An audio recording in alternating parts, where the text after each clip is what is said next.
साथियों नमस्कार, मैं हूं पंकज कुमार और स्वागत करता हूं आप तमाम साथियों का शिक्षा सलाह चैनल पर। और आज हम लोग बात करने वाले साथियों बिहार कर्मचारी चयन आयोग द्वारा आयोजित प्रथम इंटर स्तरीय बहाली 2014 की बहाली के बारे में। और आज हम लोग एक विशेष खबर को जानेंगे, साथ ही साथ आज उन तमाम खबरों को जानेंगे जो आज तक की सुर्खियों से बना, आज यानी आज दिन भर की जो खबरें हैं वो उससे मैं आप लोगों को अवगत कराऊंगा। तो इस वीडियो को शुरू से अंत तक जरूर देखिएगा और शिक्षा सलाह चैनल को सब्सक्राइब भी जरूर कर दीजिएगा। तो बातें क्या है कि जैसा कि आप लोग जानते हैं कि आज छात्र लोगों ने यानी काफ़ी संख्या में बड़े तादाद में छात्र बीएसएससी कार्यालय के सामने पहुंचे थे। वहां पर जो है अपनी मांगों को लेकर के, फाइनल मेरिट को लेकर के वहां पर अपने छात्र ने एक तरह से ये नारेबाजी की आयोग के खिलाफ। और वहाँ पर छात्र नेता भी मौजूद थे।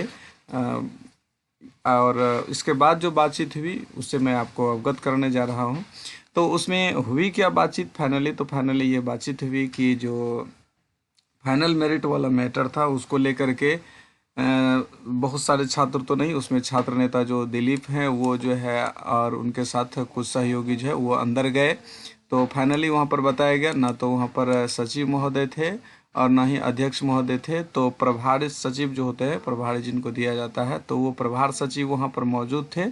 उनसे लिखित रूप में भी बातचीत हुई, यानी इन लोगों ने एक लिखित आवेदन दिया और जिनमें फाइनल मेरिट को लेकर के बातें की गई थी। उसके बाद जो है प्रभार सचिव जो थे उनके द्वारा ये कहा गया छात्र नेता दिलीप को कि उन लोगों को पहले से पता था कि छात्र लोग 25 मार्च को जो है एक बहुत बड़ा आंदोलन करने जा रहे हैं। इसलिए उन लोगों ने कहा कि मैंने 24 मार्च को ही, यानी एक दिन पहले, कल ही मैंने हलफनामा कोर्ट में दायर कर दिया है, यानी हाई कोर्ट पटना में, जहां की एनसीएल का मैटर चल रहा है। और उन्होंने ये भी कहा है कि चाहते हैं कि जल्द से जल्द छात्रों का रिजल्ट पब्लिश हो, फाइनल मेरिट हो और उनकी नौकरी जल्द से जल्द लगे। तो एक प्रकार से ये बहुत ही अच्छी खबर है। और मैं चाहता हूँ कि आप लोगों को जो है, और उन्होंने ये भी कहा कि जो है हलफनामा कोर्ट में जो है दायर किया जा चुका है और इसको चाहे तो साइट पर चेक भी कर सकते हैं। हालांकि उनका कहना कहीं न कहीं ये जो है पारदर्शिता को दर्शाता है कि साइट पर चेक कर सकते हैं कि दिया गया है। लेकिन अब तक जो है साइट पर एक प्रकार से कहिए तो वो हलफनामा दिख नहीं रहा, जैसा कि मैं आप लोगों को दिखाने का प्रयास कर रहा हूँ कि देखिए यही केस था 20/854। और इसमें जो हलफनामा की बात की गई है कि वो दायर किया जा चुका है एनसीएल को लेकर के। इसमें देख जो है कहीं पर भी कुछ नहीं किया गया है, आपको दिखाने का मैं प्रयास कर रहा हूँ। जो है अगर शाम तक आवे तो कोई बात नहीं है, हो सकता है, लेकिन आज कुछ भी नहीं किया गया है। इस चीज़ को यहाँ पर देखा जा सकता है। देखिए यहाँ पर आप देख पा रहे हैं कि जो है ये फाइनली 16 फरवरी के बाद से लेकर के यहाँ पर कोई भी ये जो है कुछ भी उस तरह का नहीं दिख रहा है। तो इस प्रकार से कह सकते हैं कि अब वहाँ से जो प्रभार सचिव थे उन्होंने कितना हद तक सही बोला है ये तो मैं नहीं कह सकता, क्योंकि हो सकता है कि एक दिन के बाद भी साइट पर शो करे, लेकिन अब तक तो नहीं आया है। जैसे आएगा तो मैं आप लोगों को उस खबर से भी अपडेट कराऊंगा, लेकिन फिलहाल तो कोई कुछ नहीं दिख रहा आयोग की तरफ से साइट पर।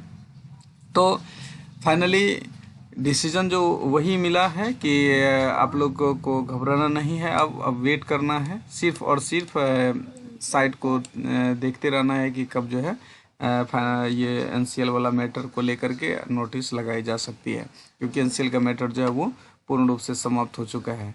आज सारी बातें आयोग के जो अभी वर्तमान में वहाँ पर जो आयोग में मौजूद थे, क्योंकि जो सचिव महोदय हैं और आज वो देखा गया कि वो वहाँ पर एब्सेंट थे, आज नहीं थे।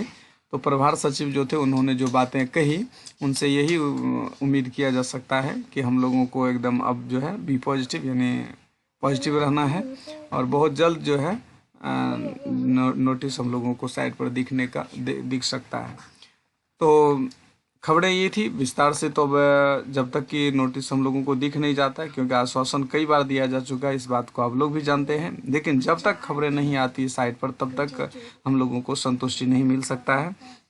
और बात भी सही है, क्योंकि कहने को तो कुछ भी कह देते हैं, बहुत सारी बातें होती है। जब आज जान रहे थे आयोग के लोग कि आज छात्र लोग आंदोलन करने वाले हैं, तो फिर वहाँ सचिव का नहीं होना और उसके बाद जो है अध्यक्ष महोदय का नहीं होना, ये भी एक चीज़ को कहीं न कहीं दर्शाता है कि उन लोगों को के पास भी एक पॉइंट मिल जाएगा कि हम लोगों का ऑप्शंस में ऐसा किया गया।